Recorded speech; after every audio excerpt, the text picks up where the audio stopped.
Buenas y bendecidas tardes, señores, bendecidas noches. ¿Cómo están? Bienvenidos otra vez. Ya estamos aquí reunidos con el favor de Dios. Ya estamos aquí, listos. Espero que el día de hoy no tenga ningún contratiempo. Siempre estoy, ¿cómo se llama? Que me pasa esto, que me pasa lo otro, que los, que los aparatos, que el micrófono, que no sé qué tantas cosas, pero parece ser que aquí ya está funcionando todo. Espero que sí, déjenme hacer el último chequeo. Eh, sí, ya está. Ahora sí, parece ser que nadie está fallando. ¿Qué tal, señores? Bienvenidos, buenas noches, ¿cómo están? Otra vez, buenas noches, buenas tardes. Ya estamos aquí reunidos, gracias a Dios, y vamos a iniciar como siempre se debe de iniciar las cosas que pertenecen al Señor. Padre, en el nombre de Cristo te damos gracias por la bendición de estar aquí reunidos. Gracias, Señor, porque tú eres bueno, eres misericordioso. Tú eres aquel que nos sustenta, el que siempre estás pendiente de nosotros, el que tu Espíritu nunca nos abandona y que sobre todo, Señor, nos has mandado a tu Hijo para amarnos, para querernos y para justificarnos. Gracias por el día que nos diste, por las bendiciones recibidas, por el alimento que hemos obtenido, que es gracias a ti, Señor, tanto el físico como el espiritual.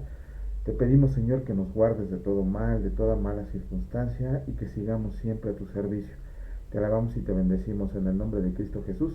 Amén. Bienvenidos, señores, bienvenidos, buenas noches. Ya otro poquito y no llegaba yo a la transmisión, ¿no? Hay varias circunstancias se nos atravesaron, pero gloria a Dios que sí nos permitió llegar a este momento. Hoy es día miércoles, hoy nos toca la materia de oración. Es la materia de oración en la cual vamos a ver ciertos puntos importantes que el Señor Jesús nos dejó. Ok, primero que nada tenemos que entender que vimos la semana pasada lo que significa la oración, que teológicamente, bíblicamente, la oración no es más que la comunicación con Dios. La comunicación con Dios, pero cómo debe de ser esa comunicación, cómo la debemos de hacer, cuándo la debemos de hacer, en qué estado la debemos de hacer, todo eso lo vamos a ir viendo. Señora Dominga, bienvenido, que Dios bendiga su vida, gracias por estar aquí en estas sesiones, gracias, que Dios la bendiga. Entonces les decía, ¿cómo vamos a hacer esa oración? ¿Cómo vamos a aprender a orar si nadie nos enseña, no? Muchas veces a veces pensamos que, o cuando le hemos preguntado más bien a nuestros líderes, a nuestros pastores, a nuestros maestros que nos enseñen a orar, a veces lo único que nos dicen, no, pues es práctica, y que tú vas ir aprendiendo y que el Señor te va a ir mostrando y no sé qué tantas cosas. Pero bueno, tenemos primero que nada que ver que Jesucristo tenía una vida completa de oración. Siempre el Señor estaba orando, por todo oraba, en todo momento, en cualquier lugar, en cualquier situación, con cualquier persona, a donde Él estuviera, siempre estaba orando. Nunca vemos en la palabra de Dios que el Señor se haya tomado un tiempo de descanso, un año sabático o vacaciones para no orar. Siempre el Señor estaba orando cuando hacía sus milagros. En todo momento el Señor estaba orando.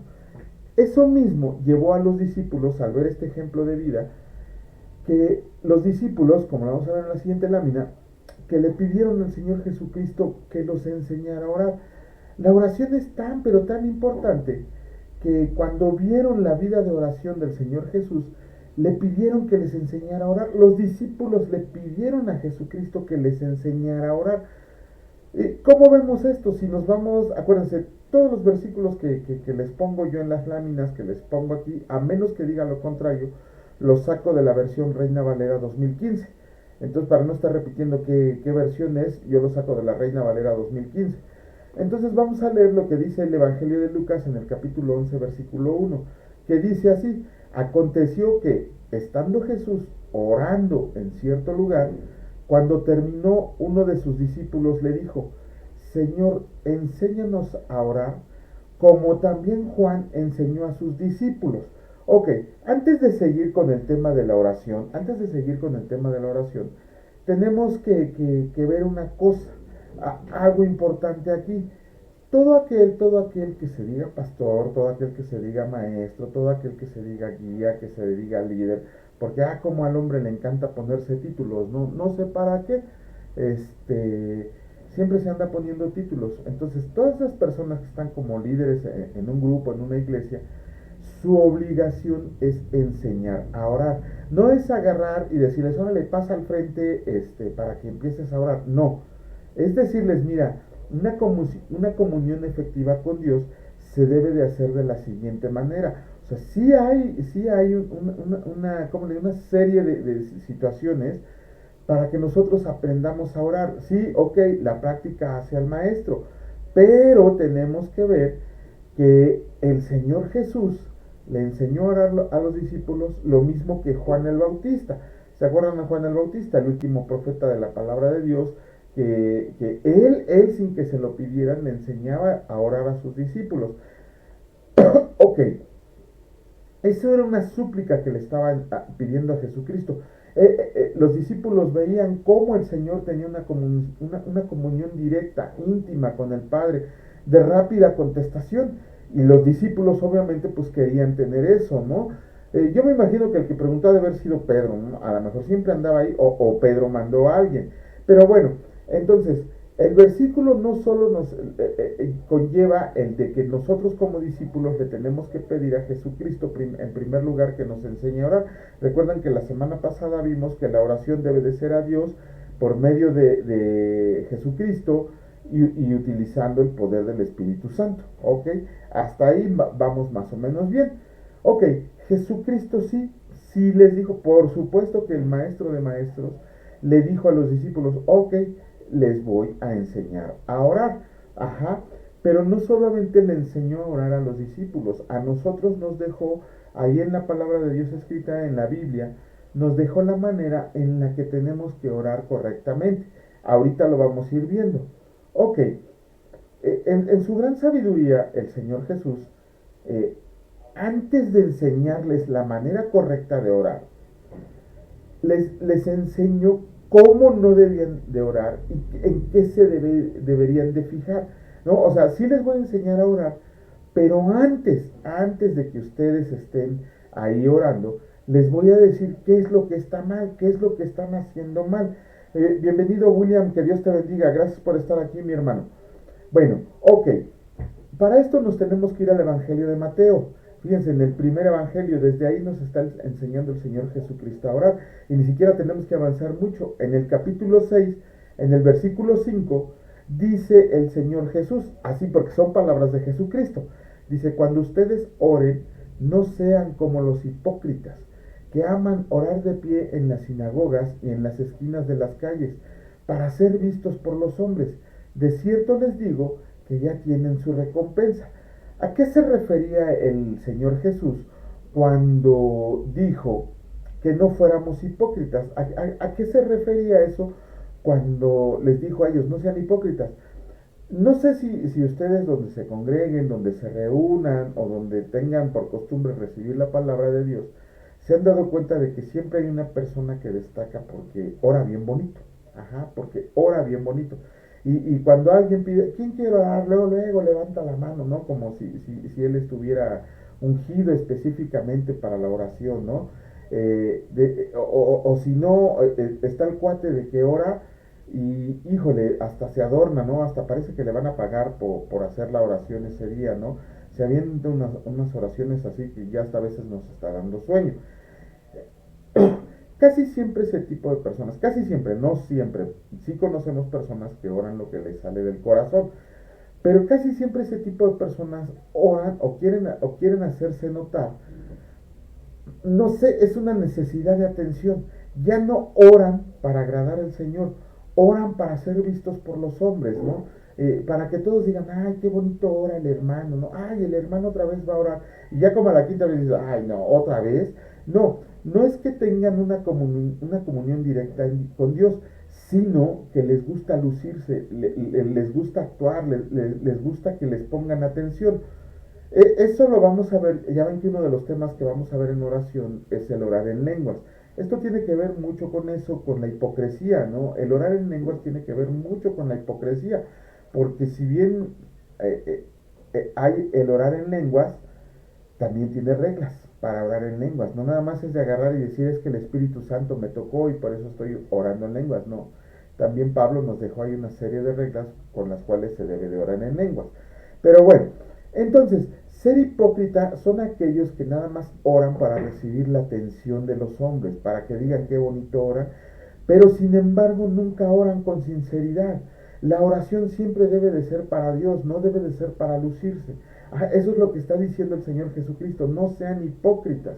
¿Sí? De ahí pasa como que al segundo pasito el Señor Jesús, y en el versículo 6 del capítulo 6 de Mateo, dice, pero tú, cuando ores, entra en tu habitación, cierra la puerta y ora a tu Padre que está en secreto. Y tu Padre que ve en secreto te recompensará. ¿Qué significa esto? ¿Qué quiere decir esto? A ver, entonces siempre que me ponga a orar, tengo que estar apartado, tengo que estar escondido, tengo que estar en un lugar especial. No, ok. Nosotros cuando queremos tener una comunicación con Dios, siempre estamos orando. Nuestra vida debe de ser una vida de oración. Siempre, por todo, en cualquier lugar, en cualquier circunstancia, por cualquier motivo, por cualquier situación, nuestra vida debe de ser una vida de oración, tal como fue la vida de Jesucristo.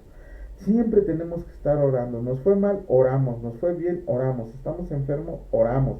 Estamos con mucha salud, oramos. Por todo hay que orar. Orar. Ajá. Ok. Pero sin embargo, muchas veces en el día, les voy a poner un ejemplo, cuando yo voy a los lugares de trabajo, a lo que tengo que hacer, como ustedes saben, a muchos les he platicado que yo soy abogado y me tengo que trasladar a diferentes juzgados.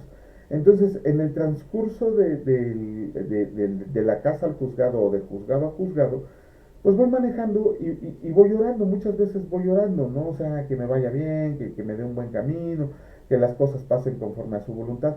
Sin embargo, el medio, hace que a veces me desconcentre de esa comunicación que tengo con el Señor, que me pitó un carro, que me aventaron un carro, que ya me equivoqué, que ya me pasé. Todo eso nos distrae de nuestra oración, de nuestra comunicación con el Padre. No quiere decir que esté mal que oremos en ese momento. Acuérdense que tenemos que siempre tener presente que nuestra oración debe de ser en todo lugar, circunstancia y momento. Sin embargo, nosotros tenemos que tener un lugarcito especial, en casa, en el trabajo, no lo sé, donde podamos estar en intimidad con Dios. ¿Qué significa estar en intimidad con Dios? Estar a solas con Él, estar a solas con Él. Designarle 5, 10, 15 minutos toda la noche en ese lugar donde podamos tener una oración efectiva. Que sea un lugar donde ustedes estén solos, que sea un lugar donde sepan que a lo mejor en esos 15 o 10 minutos nadie los va a interrumpir. Ajá, generalmente lo podemos hacer en la sala, en la oficinita, en la recámara, cuando ya todos están durmiendo, cuando ya todos se fueron a descansar, no lo sé, o en la mañana, cuando todos antes de levantarse, pues levántate 10 15 minutos antes y ponte a orar. Ese es tu lugar secreto, ese es tu momento de intimidad con Dios. Pero lo más importante es que en esos momentos es cuando verdaderamente escuchas la voz de Dios, cuando te revela su voluntad, cuando estás en esa comunión directa. Inténtenlo, búsquense su lugarcito, su tiempo donde digan, aquí nadie me va a molestar, aquí puedo orar y voy a tener una intimidad con Dios, y hasta se va a sentir diferente su estado de ánimo cuando empiezan a orarle al Señor de esa manera. Ojo, esto no quiere decir que siempre estemos buscando un lugar secreto o un momento apartado con Dios y orar solamente en privado. De hecho, la iglesia primitiva oraba en grupo, oraba en grupo. La gran diferencia cuando oramos en un grupo, cuando oramos en público, cuando oramos en la congregación, la diferencia es si estamos orando para ser vistos por las demás o para ser escuchados por Dios. Eso es lo que tiene que preguntarnos nuestro corazón. Ustedes no se aflijan si ¿cómo se llama? Si no saben orar, si no les salen las palabras.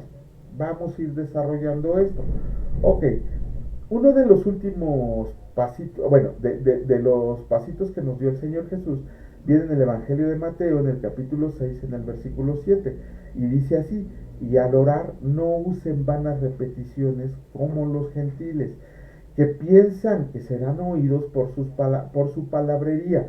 Ok, ¿qué son las vanas repeticiones? ¿Qué son las vanas repeticiones? Ok, su servidor creció en la fe católica, hasta como por los 30 años yo estuve en la fe católica, ¿no? Y seguía los dogmas de la Iglesia Católica, que en realidad nunca me preocupé por aprender nada de eso, ¿no? A diferencia de Jesucristo. Pero siempre, por ejemplo, ahí no nos ponían a orar, nos ponían a rezar, nos ponían a rezar. ¿Qué es rezo? Rezo significa repetición. Entonces, ¿qué es lo que nos ponían a hacer? Rezar y rezar y rezar. Reza el Padre Nuestro, reza la Ave María, reza el Rosario, reza no sé qué tantas cosas, ¿no? Y muchas veces nos decían, ¿sabes qué? Pues para que estés bien con el Señor, reza 10 Padres Nuestros y 10 Aves Marías y te chutas todo el rosario, ¿no? Completo. Yo nunca me pude aprender el rosario completo, pero bueno. Entonces, ¿qué pasaba con eso? Que se volvían palabras vanas, se volvía palabrería. ¿Por qué? Porque a lo mejor el primer Padre Nuestro que nos dejaba por ahí el cura o el sacerdote, pues lo decíamos con ganas, de verdad. Pero ya cuando íbamos por el quinto o sexto Padre Nuestro, ya lo que queríamos era hasta terminar, ¿no? Hacerlo como en escalerita, hacerlo así rápido, de decir, ay no, ya acabé, ahí muere, ¿no? Ya, con esto basta. Y luego todavía tienes que chutar los 10 Aves Marías. Esas son oraciones formularias. Esas son oraciones formularias que de verdad no sirven para nada. Son frases vacías. ¿De qué me sirve a mí orar 10 Padres Nuestros, 10 Aves Marías, cuando ya ni siquiera lo estoy haciendo con ganas, cuando lo estoy haciendo simplemente porque me lo ordenaron, cuando lo estoy haciendo mecánicamente? Eso es rezar. Cuando yo hago una oración, me estoy comunicando con el Padre por medio de Jesucristo, y con el poder del Espíritu Santo van a salir las palabras que yo le tenga que decir al Señor, o por lo que yo esté necesitando, o simplemente para darle gracias de cómo me fue en el día. Eso es evitar las vanas repeticiones, evitar la palabrería. Ajá. Dios, o cuando nos vemos muy lucidos en una oración, ¿no? Ya viéndolo del lado de acá, de este lado, como seguidores de Cristo, cuando empezamos, y tú, Señor, que en el Génesis creaste el mundo y todo lo que nos rodea, y por tu poder en el Éxodo liberaste al pueblo de Israel de la opresión egipcia, y que en el libro de Levítico tú nos diste las leyes que debíamos de seguir, y que además nos llevaste por el desierto en el libro de Éxodo. Todo eso es palabrería, es palabra vana. Dios prefiere oír expresiones sinceras que salgan del corazón, que salgan del corazón. Ok, esto va como en cadenita con el siguiente punto que les dio el Señor Jesucristo en el libro de Mateo capítulo 6 versículo 8.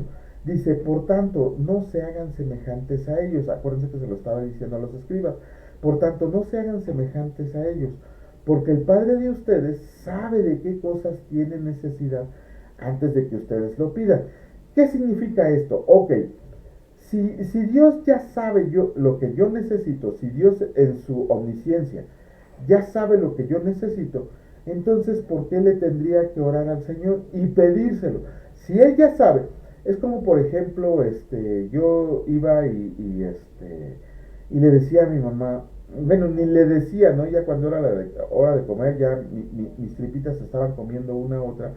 Y antes de decirle a mi mamá que tenía hambre, ella nos llamaba a comer, órale, ya está la comida, ¿no? Y ahí nos aventaba un perol para que todos se sirvieran. Entonces pasa lo mismo con Dios. Dios sabe que estoy pasando por una tribulación, Dios sabe que estoy pasando por una prueba, Dios sabe que estoy pasando por una aflicción, o Dios sabe que estoy contento, Él lo sabe. Entonces, ¿qué necesidad tendría yo de decírselo? ¿Por qué tengo que orar con Él para decírselo? Ok, es necesario, porque en la oración reconocemos la necesidad y dependencia que tenemos de Dios. Esa es la base de toda la oración, es reconocer la necesidad de la comunicación con Él y la dependencia que tenemos de todo lo que Él nos da. Esa es la base de la oración. Nunca se nos debe de olvidar que tenemos necesidad de Dios, de todo lo que es Dios, tenemos necesidad, lo necesitamos, y que dependemos de Él cada día, cada noche, cada momento, dependemos de Él, y para todo, en el trabajo, en la vida, en la familia, en los alimentos, para todo dependemos del Señor.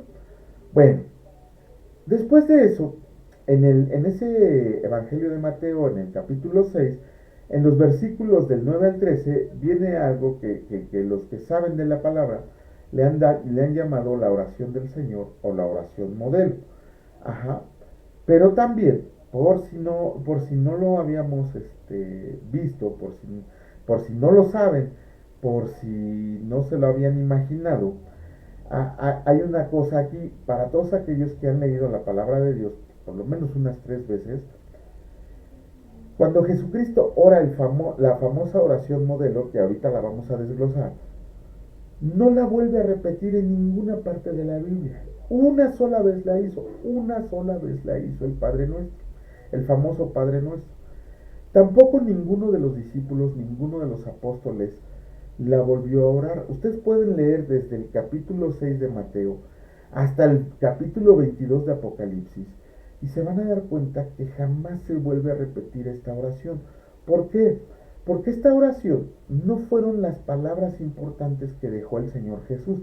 No, Él no dijo, el Señor Jesús no dice, ahorita lo vamos a ver, el Señor Jesús no dice así es, ustedes deben de repetir esto diariamente, así cuando se levanten, cuando se acuesten, cuando se congreguen.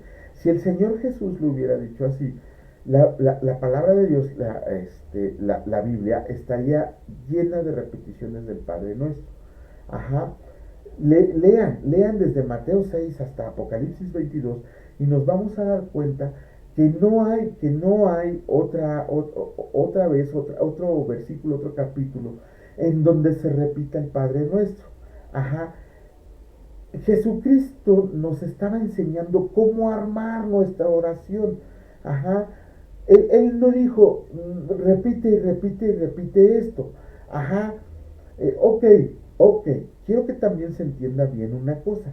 No estoy diciendo que el Padre Nuestro no funcione, al contrario, al contrario.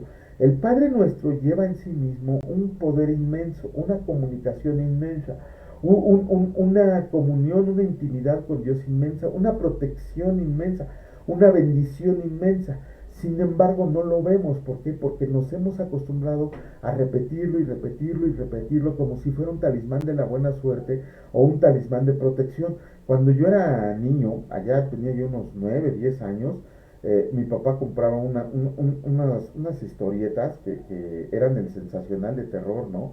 Y me encantaba leerlas. Pero qué tal en la noche estaba yo todo miedoso, pensando que se me iban a aparecer todo eso que había leído en esas cochinas revistas.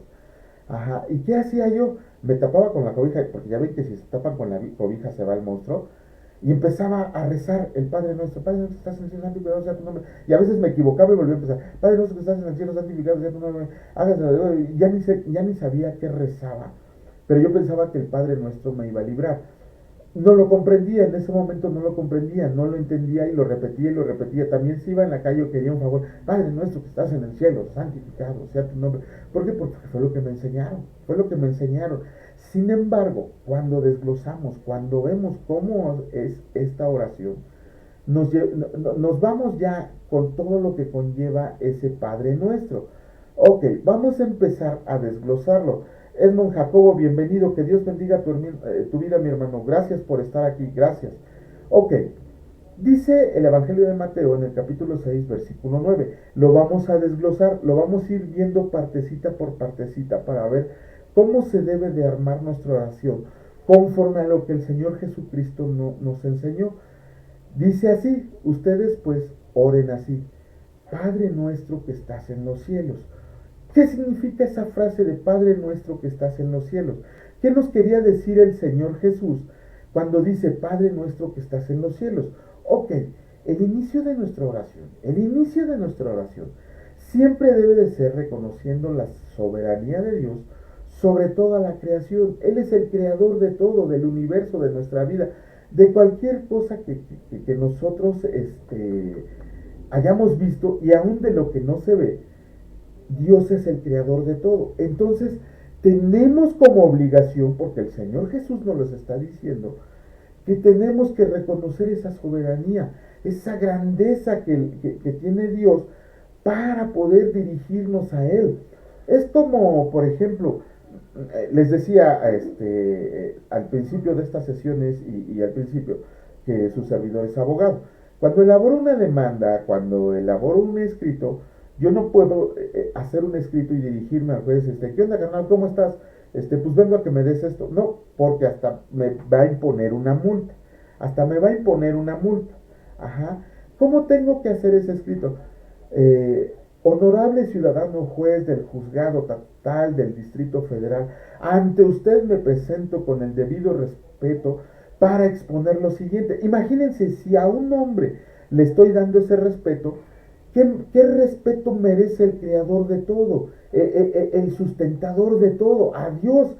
¿Qué respeto le tengo que dar? Ok, antes, lo primero que le tengo que decir en mi oración es eso: Señor Dios Padre Todopoderoso, Creador del cielo, Hacedor de todo, sustentador de mi vida. Ese es lo que tenemos que dirigir primeramente. Después dice, santificado sea tu nombre en el mismo versículo, pero como por decir una partecita, en la segunda partecita dice, santificado sea tu nombre. Dice, todas nuestras oraciones deben de comenzar con la adoración, la alabanza y honra a aquel que es único digno de recibirla. ¿Qué significa esto? Yo no puedo llegar, como enseñan ahorita muchos pseudopastores, muchos pseudoapóstoles, muchos pseudomaestros, que llegues y le exijas a Dios. Lo vamos a ver en las siguientes clases, como hay oración, inclusive en la Biblia hay oraciones mayas, ¿no? Pero no puedes tú llegar al Señor y decirle, ¿qué onda? ¿Cómo estás? Por favor, Señor, te pido, porque ni siquiera le pedimos por favor, Señor, te exijo que me des mis millones, ¿no? Que me des mi prosperidad, que me des mi paz, ¿no? ¿Qué es eso? Es una tontería. Primero que nada, yo tengo que alabar al Señor. ¿Cómo se alaba al Señor? Con un corazón humillado, con un corazón constrito. Yo llego así, sabiendo que soy pecador, sabiendo que hice mal, sabiendo que si no fuera por su gracia yo no podría estar comunicándome con Él. Eso es adorarlo. Alabanza. Si estoy alegre y le voy a dar gracias por algo recibido, no le voy a dar gracias, pues gracias, no era tu trabajo dármelo. No, es alabarlo y decir, Señor, qué grande y poderoso eres. Yo no esperaba recibir esto, pero me diste mucho más de lo que yo necesitaba. Te agradezco, Señor, por esto que me estás dando. Eso es santificar su nombre. Santificar su nombre no es portarse bien o decir cosas bonitas de Dios. Es darle la adoración, la alabanza y la honra que merece, como lo vimos en la parte anterior, creador de todo el universo. Ajá. Después viene el capítulo, el versículo 6. Otra vez lo vamos a dividir en tres participas. Dice, venga tu reino. ¿Qué significa ese venga tu reino? Dice, después de esa adoración que le damos, como es debida, tenemos primeramente que pedir por los intereses de Dios. O sea, no es así de que, a ver, Señor, pues ya estoy aquí, te exijo que me des las cosas que yo necesito, porque pues las necesito, ¿no? O sea, ya tus cosas demás, pues ya veré si las hago, ¿no? No, no, no, no, no. Una oración cuando dice venga tu reino, es poner los intereses de Dios en primer lugar. ¿Qué es poner los intereses de Dios en primer lugar? Que venga el Señor Jesús, que venga ya el Señor Jesús a establecer su reino milenial, que venga a poner paz, que venga a enseñarnos, que venga a recoger a su iglesia. Eso es cuando decimos venga tu reino. Ajá, en la segunda parte dice sea hecha tu voluntad o hágase tu voluntad, dice la Reina Valera 1960. Hágase tu voluntad. ¿Qué significa eso?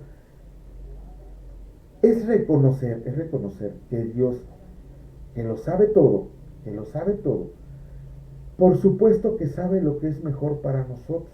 Ajá. Nosotros a veces pedimos cosas pensando que eso es lo que necesitamos, que eso es lo que merecemos, que eso es lo que con los que nos tiene que premiar el Señor. Y cuando obtenemos una cosa que no, que no, que no está de acuerdo en lo que nosotros pensamos, hasta nos enojamos por el Señor y le dejamos de hablar y dejamos de tener comunicación con Él y todo esto. Ok, conforme hasta donde hemos visto, una oración, acuérdense, una oración así sencilla, rápidamente con esto que hemos visto, mi Dios, mi Señor, mi Padre Todopoderoso, tú que eres el sustentador de todas las cosas, te alabo y te bendigo diariamente, Señor. Quiero ser como tu Hijo Jesús. Quiero ser como tú, Señor. Portarme como tú. porque tú eres el único al que le doy mi alabanza, al que le doy la gloria, al que le doy el poder. Y te pido, Señor, que tu reino sea pronto establecido en este mundo tan caído. Tantas cosas que vemos mal aquí, Señor, que te pedimos con todo el corazón que tú regreses. Sea hecha tu voluntad aquí. Hazla, Señor. Tus intereses son mejor. Yo te pido muchas cosas porque en mi sabiduría finita creo que es lo mejor para mí. Pero tú, Señor, que lo sabes todo, dame lo que tú me vayas a dar, que se haga tu voluntad y no la mía. Ajá. ¿Qué pasa después? Dice, ay, me equivoqué en una, perdón. Aquí está. Dice la tercera parte del versículo 10. Dice, como en el cielo, así también en la tierra. Ok. Dice, la palabra de Dios nos enseña que Dios ya tiene un gobierno soberano. Ya tiene. Si nos vamos a Apocalipsis, si nos vamos a Daniel, ¿en qué otro libro lo podemos ver? En el de Ezequiel, nos vamos a dar cuenta de que Dios ya tiene un gobierno en el cielo, ya tiene un gobierno allá donde Él mora, ¿no? Él ya está gobernando ahí como Rey de Reyes y Señor de Señores. Ajá. Ya, ¿cómo les diré? La ejecución de su voluntad también ya es una realidad en el, ¿cómo se llama? En el cielo. Ya su voluntad ya se está haciendo en el cielo. Ya no hay ahí de que aquí todavía está medio equivocado el asunto. No. Su perfecta, su buena, agradable y perfecta voluntad se está haciendo ya en el cielo. La adoración ni se diga, dice que hay 24 ancianos adorándolo, dice que hay ángeles adorándolo todo el tiempo, que siempre están diciendo santo, santo, santo por la Trinidad, que después la vamos a ver. Todo eso ya sabemos que es que ya se está cumpliendo en el cielo. Es una realidad. Haciendo a un lado nuestro ego y nuestra voluntad, tenemos que pedirle al Señor que tal y lo que está aconteciendo en el cielo debe de pasar aquí en la tierra. Así, así, así. Ok, Señor, yo ya rendí mi voluntad. Yo ya acepté que tu voluntad es la mejor. Yo ya te di alabanza. Yo ya te reconocí como soberano de la creación. Señor, que todo eso que ya está en el cielo, que se haga aquí en la tierra. Que pase aquí en la tierra, que ya no demore, Señor. Sabemos que tu promesa es que todos se salven, que estás buscando a todos. Aunque la tengamos por tardanza, Señor, queremos que ya venga, que ya estés aquí reinándonos, Señor, porque tu reino va a ser perfecto, no como los gobiernos que tenemos ahora.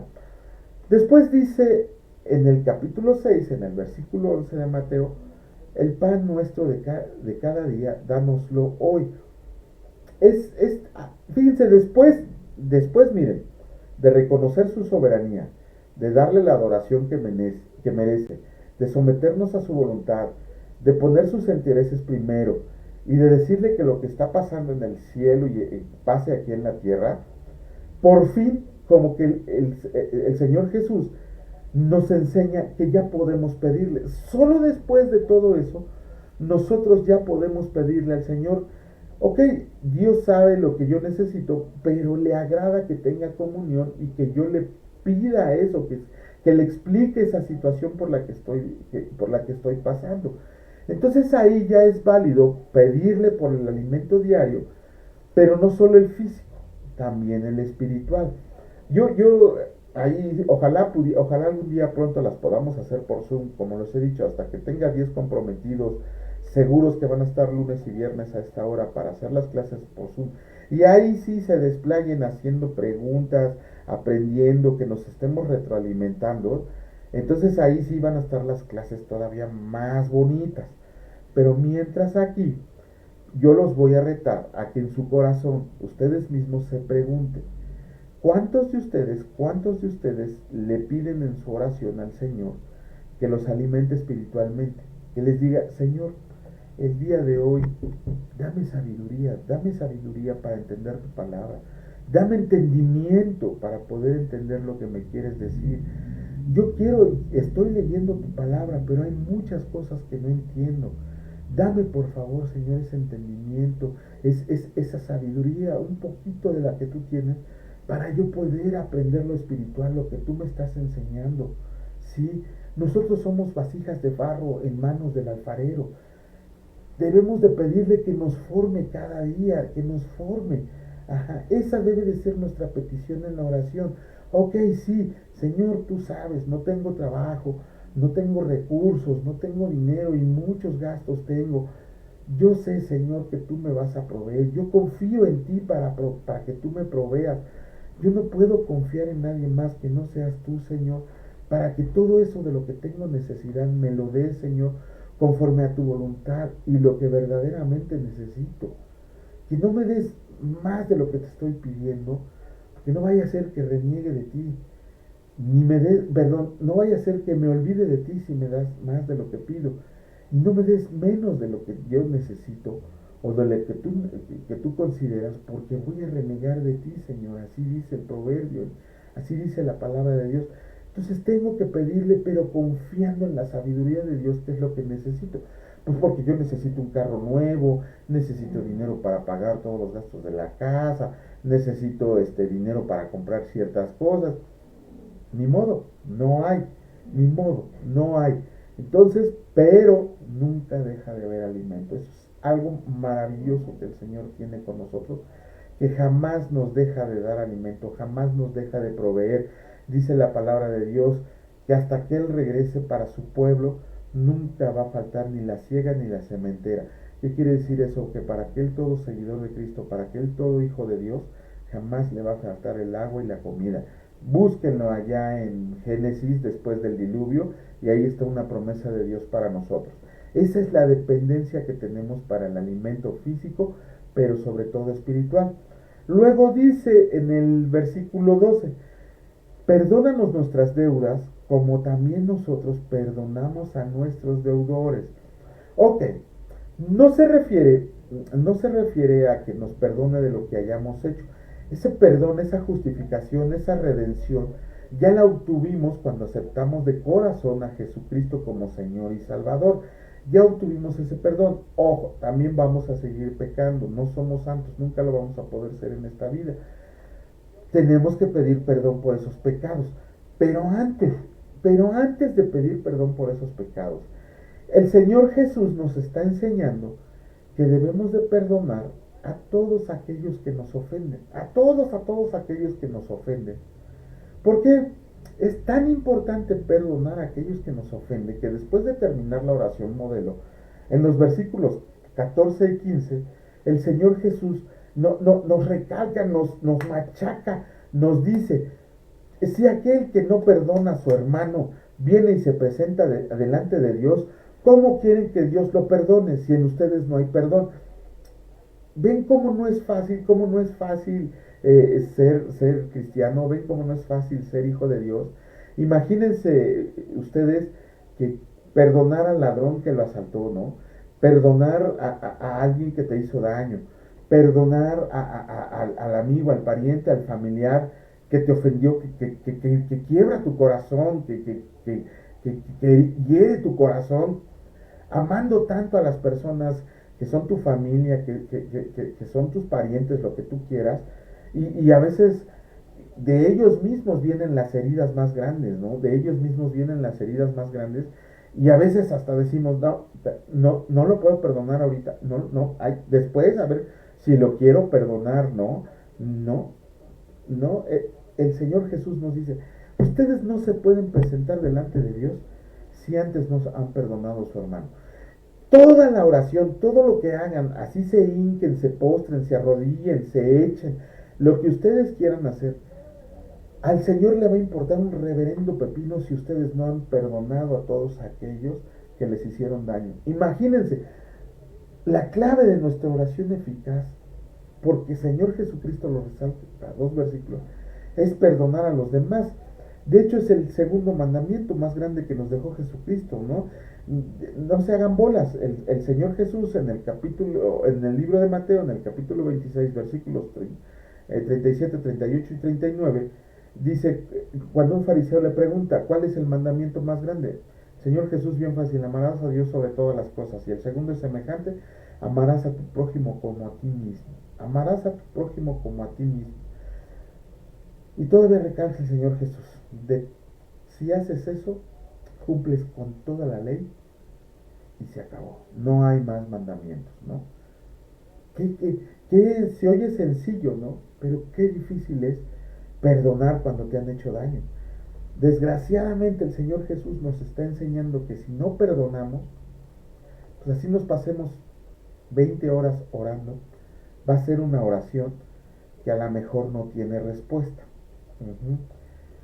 Después dice en el libro de Mateo, en el capítulo 6, versículo 13, dice, lo separamos en tres partecitas, dice la primera partecita, y no nos metas en tentación. Ok, dice en el libro de Santiago, capítulo 1, versículo 13, creo, por ahí si me equivoco, por favor, corríjame, que Dios nunca tienta a nadie. Así dice, Dios no tienta a nadie. Ojo, si bien no te tienta porque tú eres tentado conforme a tus propias concupiscencias, ¿qué significa eso? Tú eres tentado conforme a tus propios deseos. Ajá. Lo que tú deseas, lo que tu carne desea, es lo que Satanás te va a poner para que seas tentado. Ajá. Ok. Pero Dios sí permite que pasemos por pruebas y tribulaciones. Sí, sí lo permite el Señor. Sí, claro que sí lo permite. O sea, el Señor no va a tenerte aquí bien consentido, así, así, Yo tengo un perrito chihuahueño. Yo tengo un perrito chihuahueño que lo consiento como no tienen ni idea. Ajá, lo baño, lo lavo, lo acaricio y todo eso. No quiero que otro perro lo voltee a ver y si se le acerca otro perro me convierto en Hulk y ahí ando correteándolos. Ajá. Dios no nos va a tener así, no somos sus mascotas, somos sus hijos.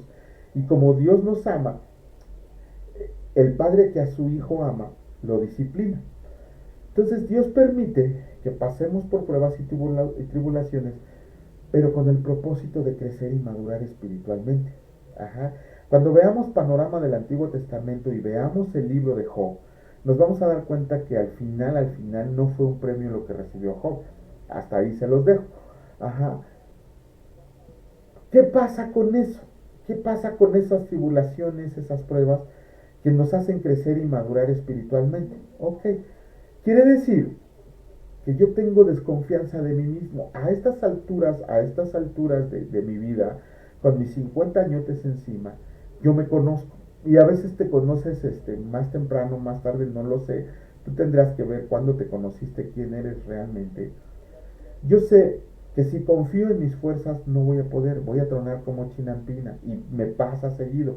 Yo no puedo confiar en mí mismo porque sé que voy a caer, porque sé que no la voy a hacer, porque sé que voy a fallar. Ajá. Entonces, ¿de quién dependo? Tengo que depender de Dios, que me dé la fuerza que necesito. Ajá, no nos metas en tentaciones, dame fuerza para resistir la tribulación, Señor. Yo a ti me aferro, yo de ti dependo para que pase por esto, Señor. Dame esa fuerza que necesito. Y dice, líbranos del mal, más líbranos del mal. Esa petición, ok, sí, esta frasecita sí quiere decir que nos libre de Satanás. Ajá, que nos libre de Satanás. Pero el cochino Satanás, el cochino chanclotas, ya sabe de qué pie cojeamos. Ya sabe, por supuesto que sabe. No es omnisciente como Dios, pero nosotros le damos muestras de qué pie cojeamos. Él sabe de dónde yo puedo caer. Ajá. Entonces el Satanás me dice, de ti ni me preocupo porque sé que el día que venga y te ponga la tentación aquí, vas a caer así, vas a caer bien fácil, ¿no? Entonces, ¿qué tenemos que hacer? ¿Qué significa ese más líbranos del mal? Es decirle a Dios que nos dé fuerza, que nos dé poder para librarnos del pecado. Por eso dicen, ok, tú vas a caer en pecado, estás en la tentación. En vez, fíjense, yo, otras personas y yo teníamos un ministerio de liberación de adicciones por medio de la palabra de Dios. Y yo les decía dos cosas. La primera es, si tú te quedas más de 10 segundos en donde está tu tentación, ya caíste, ya, ni le hagas, ni le busques, ni te quieras hacer el fuerte. Si tú sigues viendo, no sé, a quien le gustaba la pornografía, si siguen, por ahí tienen en su Facebook, en sus redes sociales, alguna paginita que los lleva a Facebook, a ver pornografía, siempre van a estar cayendo en la pornografía, siempre.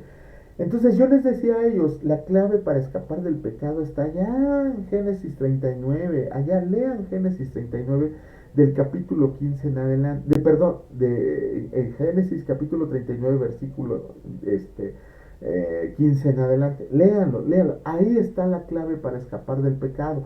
No se las voy a decir, ustedes pídanle a Dios discernimiento para identificarlo, pero ahí está la clave del pecado.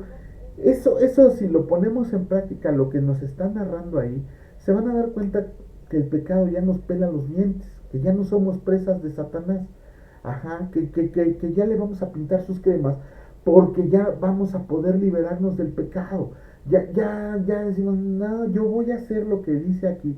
Ahí está la clave para escapar del pecado. Si lo leen y no lo comprenden, con todo el gusto del mundo, mándenme a preguntarle. Pero está bien clarito cómo debes de escapar del pecado. Así bien fácil te lo dice. ¿Cómo? Es más, si lo leyéramos 3, 4 veces, ahí está la clave para escapar del pecado. Ahí está, luego está en Génesis, cómo escapamos del pecado. Ok, dice la última parte. Este versículo, este pedacito de versículo, en todas las versiones católico-romanas no está. No está en todas las versiones católicas romanas. Ajá. Y en la gran mayoría de las versiones protestantes modernas tampoco está. Me refiero a la traducción al lenguaje actual, a la Dios habla hoy, a la nueva versión internacional, a la nueva traducción viviente y a otras más. No está ese versículo. Por eso a mí me gusta leer la Reina Valera. Es como que la más apegadita. Es la más apegadita. Tenemos la fortuna de contar aquí con una Biblia de 1500 y otra en el lenguaje original, traducida al español en el lenguaje original, y tenemos la Biblia Pesita. Ya con esa nos vamos guiando para ver si ahí sí comparamos versículos cuando tenemos duda, así de a ver, ¿qué me quiere decir aquí? Para eso nos da luz, remitirnos al lenguaje original. Entonces, este versículo es una doxología hermosa, es, es un colofón hermoso, ¿no? Decirle a Dios, después de todo esto que vimos, es decirle a Dios, es que tuyo es el reino, el poder, la gloria, por todos los siglos, amén. ¿Qué significa eso? Que todo le pertenece al Señor, nada es mío, nada, ni mi familia, ni mis posesiones, ni mis hijos, ni mi esposa, ni mi mamá, ni mis perros, ni mis carros, ni mi moto, nada es mío, todo le pertenece al Señor, todo es del Señor, absolutamente todo es del Señor. Aunque en la factura diga tu nombre, tú debes de reconocer que el Señor te lo dio, a Él le pertenece y dijo, ok, sí, creo que sí, la necesitas. Más bien el Señor dijo, sí la necesitas. Y te la otorga, ¿no? Entonces, eso yo la verdad no comprendo por qué se lo quitan. Bueno, sí sé por qué se lo quitaron, ¿no? Pero es algo hermoso, es una doxología hermosa, doxología quiere decir adoración, ¿no? Es algo hermoso, es algo divino el entregarle todo al Señor. Ok, ya vimos cómo el Señor Jesucristo nos arma una oración, nos arma de todo lo que vimos una oración. Nos dice el Señor en primer lugar, no sean hipócritas. ¿Para qué me sirve conocer todo esto? Para tener una comunión, una comunión efectiva con Dios. Ojo, ojo, ojo, ojo. Ahora no me vayan a decir que entonces en todo momento, en todo lugar, en toda circunstancia, tengo que hacer todo esto. No. Esta es la oración modelo. Por eso ahorita vamos a hacer el colofón de que la tienes que hacer en tu aposento, en tu lugar, en tu momento de intimidad con Dios. Esta es la oración así con la cual tú vas a poder escuchar la voz de Dios, vas a sentir la presencia de Dios, vas a ver la voluntad de Dios en tu vida. Ajá. Eso no quiere decir por ejemplo, vayan a Nehemías, es en el capítulo 2 donde hace una oración, no lo sé cuánto se pudo haber tardado, 10, 15 segundos, y Dios se la contestó al momento. Todo eso lo vamos a ver en las sesiones que siguen, cómo hay diferentes tipos de oración. Ajá, cómo hay oraciones de 10, 15 segundos y cómo hay oraciones de toda la noche. Ok, vamos a recapitular rápidamente. El Señor no quiere palabras hipócritas, no quiere que oremos para lucirnos frente a los demás. El Señor quiere que de nuestro corazón salgan las palabras que le tenemos que decir. No te preocupes, no sabes hablar, tienes que orar en el nombre de Jesucristo con la ayuda del Espíritu Santo y el Espíritu te va a decir, no, chamaco, tú no necesitas esto, tú necesitas esto. Ajá, eso es lo que tenemos que oír. ¿Cómo debemos de orar? En nuestro aposento, en nuestro lugar secreto, en ese tiempo que nosotros le tenemos que dar a Dios, en ese momento se lo tenemos que decir, estos 10 minutos yo se los doy al Señor y me voy a concentrar en darle esa adoración, esa oración que Él quiere oír de mis labios, de mi corazón, de mi mente, de mi alma. Él la quiere oír. Ajá. ¿Cómo la voy a hacer? La palabra de Dios no dice, es más, aquí lo vimos, no dice que lo tengas que hacer hincado, acostado, recostado, boca abajo, boca arriba, extendiendo las manos al cielo, brincando, danzando. No quiero decir que esté mal, ¿por qué? Porque el Señor en su momento te va a postrar. Yo les aconsejo que se le postren ustedes al Señor cuando todavía está en el momento, porque cuando el Señor te postra, híjole, mi hermano, es algo hermoso, pero te va a doler hasta el último, desde la punta del pelo más largo que tengas en la cabeza hasta la uña del pie más larga que tengas. Te duele, pero en serio cuando el Señor te postra. ¿No? Ah, ¿no te quieres postrar? Toma la barbón, ¿no? Dice el Señor que no usemos vana palabrería, o sea, no porque digan, ay Señor, qué bueno que estás con nosotros, Señor, gracias por bendecirnos, Señor, porque tú eres mi Señor de señores, porque tú eres el Señor al que yo más señores admiro, y quiero, Señor, que tú siempre seas mi Señor, y qué padre que seas mi Padre. Eso es orar para los hombres, eso es no tener ganas de orar. ¿Por qué? Porque estás diciendo puras tonterías, ¿no?